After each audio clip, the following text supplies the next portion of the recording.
Благодарам, председателе.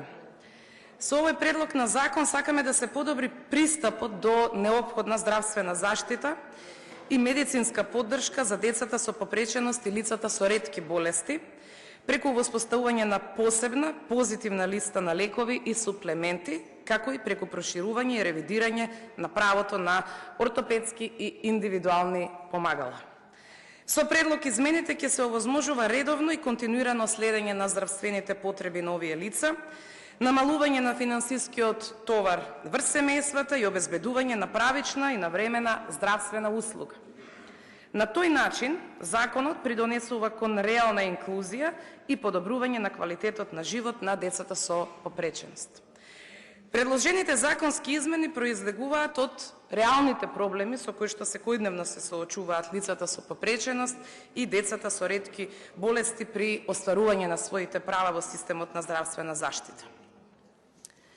Иако во рамките на Фондот за здравствено осигурување постои позитивна листа на лекови и можност за обезбедување на ортопедски и индивидуални помагала, досегашната пракса покажува дека постојниот систем не ги следи реалните потреби на корисниците и не обезбедува еднаков пристап до неопходната здравствена поддршка.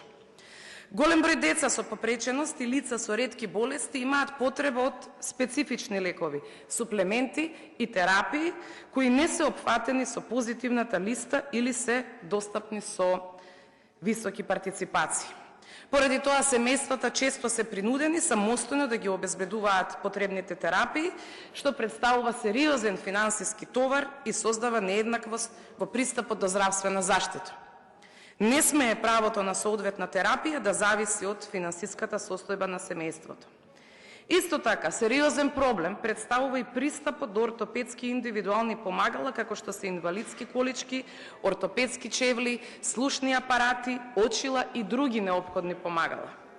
Во постојната регулатива постојат ограничувања и рокови, кои што не ги следат реалните потреби на лицата со попреченост, особено кај децата чии потреби се менуваат со растот и развојот. Во пракса тоа доведува до ситуации во кои детето користи несоодветно или дотраено помагало, затоа што не е исполнет законскиот рок за негово обновување. Таквата состојба директно влијае врз здравјето, мобилноста, развојот и квалитетот на живот на овие лица. Токму поради тоа, со предложените измени ги темелиме на 4 постулати. Проширување на позитивна листа со лекови и суплементи наменети за деца со попреченост и лица со ретки болести. Под број 2, ревидирање на критериуми за добивање ортопедски и индивидуални помагала. Под број 3, зголемување на опфатот и капитацијата на помагалата.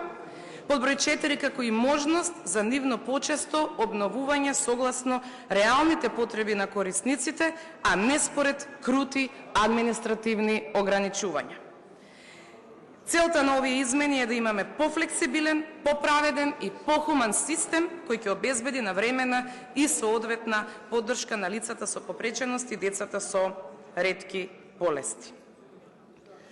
Со овие измени имаме неопходен чекор кон обезбедување достоинствен живот и реално остварување на правата на овие целни групи.